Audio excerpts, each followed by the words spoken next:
मेरे दोस्तों, ये घर है भारतीय सिनेमा के महान अभिनेता कॉमेडियन अशोक सराफ जी का।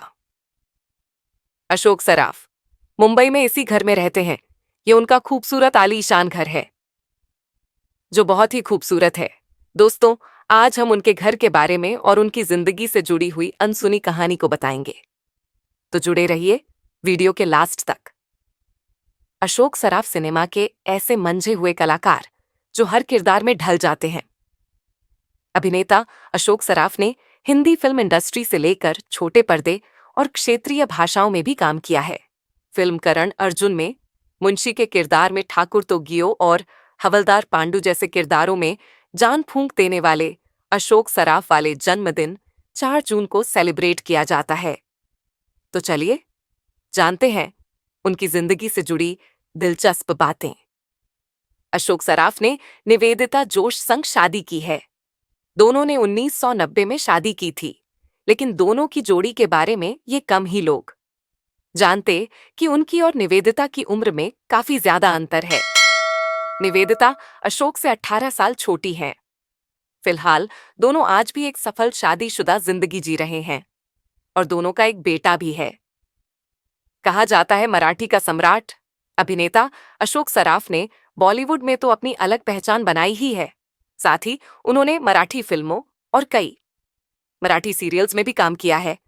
बताया जाता है कि अशोक को मराठी फिल्म जगत में सम्राट अशोक भी कहा जाता है। फिल्मों में आने से पहले करते थे ये काम। अभिनेता अशोक सराफ शुरू से ही बॉलीवुड इंडस्ट्री में पहचान बनाना चाहते थे, लेकिन उनके पिता चाहते थे कि अशोक पढ़ने लिखने के बाद एक अच्छी नौकरी करे। अशोक अपने पिता की उम्मीदों को भी नहीं तोड़ना चाहते थे, इसलिए उन्होंने स्टेट बैंक ऑफ इंडिया में नौकरी कर ली, लेकिन साथ ही वे थिएटर से भी जुड़े रहे और नाटकों में हिस्सा लेते रहे।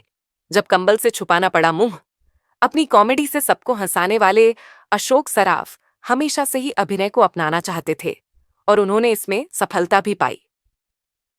अशोक के बारे में एक किस्सा है कि जब वह अपनी पहली फिल्म की शूटिंग के लिए कोल्हापुर जा रहे थे, तो इस दौरान पुलिसकर्मियों ने उन्हें पहचान लिया। हालांकि उन्होंने ये कहते हुए अभिनेता का मजाक बनाया कि उनका जीवन अभिनेता से बेहतर है। इसके बाद अशोक सराफ ने कंबल के नीचे अपना चेहरा छुपा लिया था। अशोक सराफ ने हिंदी सिनेमा में शानदार काम किया है। खास तौर पर उनमें लोगों को गुदगुदाने की कला बकबूई कूट कूट कर भरी हुई है। अशोक ज्यादातर फिल्मों में कॉमेडी करते हुए दिखाई दिए हैं। भले ही अशोक को फिल्मों में हमेशा साइड रोल दिए गए हों, लेकिन उन्होंने इन छोटी भूमिकाओं में भी हर किरदार को यादगार बना दिया।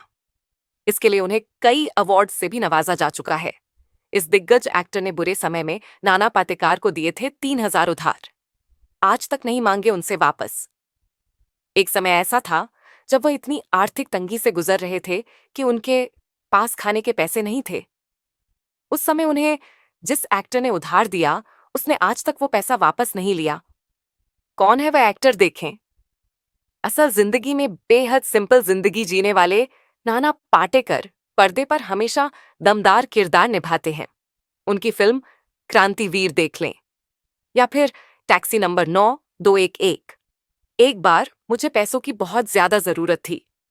जब ये अशोक को पता चली तो वह उनके घर गए पहुंच गए और उनके हाथ में ब्लैंक चेक पक डीडा दिया। उन्होंने मुझसे कहा, मेरे पास अकाउंट में 15,000 रुपए है और मैं जितना चाहूं उसमें से निकाल सकता हूं। मैंने उनके अकाउंट से 3,000 रुपए लिए, जो आज तक उन्होंने वापस नहीं मांगे हैं। ये तो हम आपको पहले ही बता चुके हैं कि नाना पाटेकर और अशोक सराफ थिएटर के दिनों से साथ थे। अशोक सराफ नाना पाटेकर से सीनियर हैं। जहां एक प्लेस के लिए कोयला एक्टर को 250 मिलते थे, तो वहीं नाना सिर्फ 50 रुपए ही कमा पाते थे।